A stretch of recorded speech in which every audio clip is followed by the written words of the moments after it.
What is up, everybody? I'm Chronik Spartan, and welcome to the Geeky N8 Show. Let's get geeky.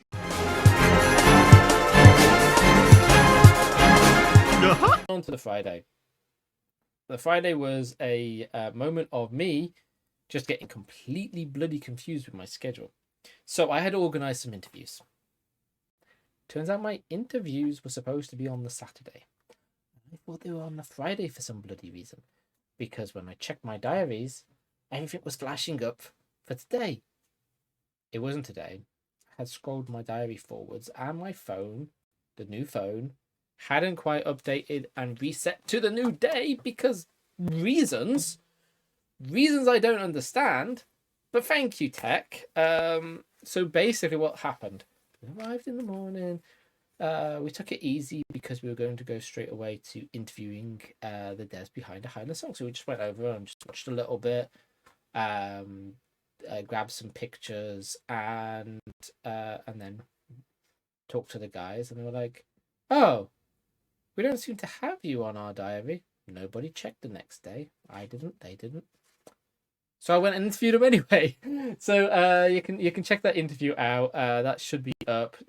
Link will be in the description and at the end of the video if they're already in existence. If not, then that just means that they're having a little bit of issues being edited because annoyingly, the press room that we got given for all of us of press wasn't quiet because in the same room was one of the food stalls. And so two of the food stalls. So we just got the sound of food being fried rather than quiet time to do the press piece. So hopefully I have successfully cleaned out any of that noise. There might just be a little bit of background noise, but we will see. Anyway, so that's how day 2 started, with us going and interviewing a Highland song, and then being in waiting mode for our next interview with Wadget Eye, to which we then realized our mistake, and which is like, well, that's an hour lost that we could have been like gaming and all of that. So we went over to Curios. So Curios is a section in WASD, and a few other places do it, where they're like 12 or so curated games, where the people get to bring them and show them off for free.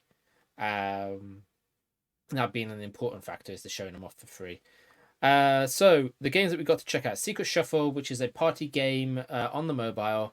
You need at least 4 of you, and essentially with headphones. That's a very important part because it's basically a silent disco party game, with such things like one person getting a different song to everybody else, and you need to work out whose that is, and all those kind of like fun shenanigans. We then checked out Horticular.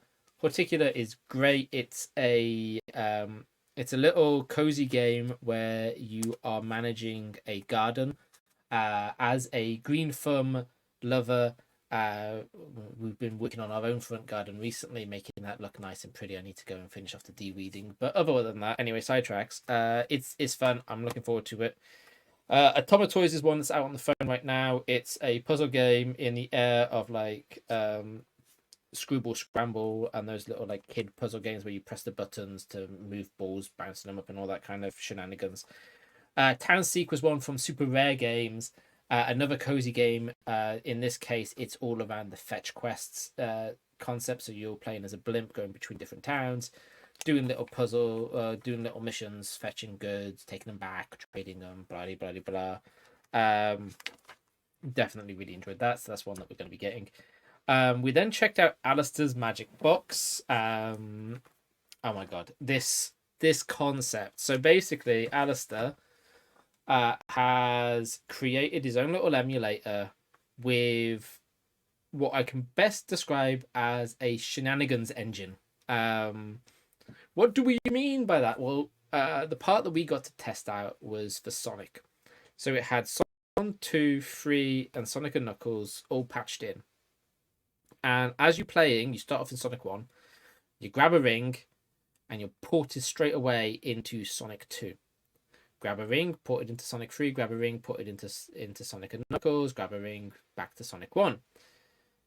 It pauses the state and stores that to memory. So anytime you grab a ring, you always come back to that exact same place and carry on playing. If you hit a item box and you get 10 rings, it's going to flick through very fast all for 10 times. So with that, it's about you trying to play all 4 games at once, while managing your ring count so that it's not like too chaotic. He has like a glitch mode option in it instead, so every time you collect a ring, the game gets glitchier. And other interesting shenanigans.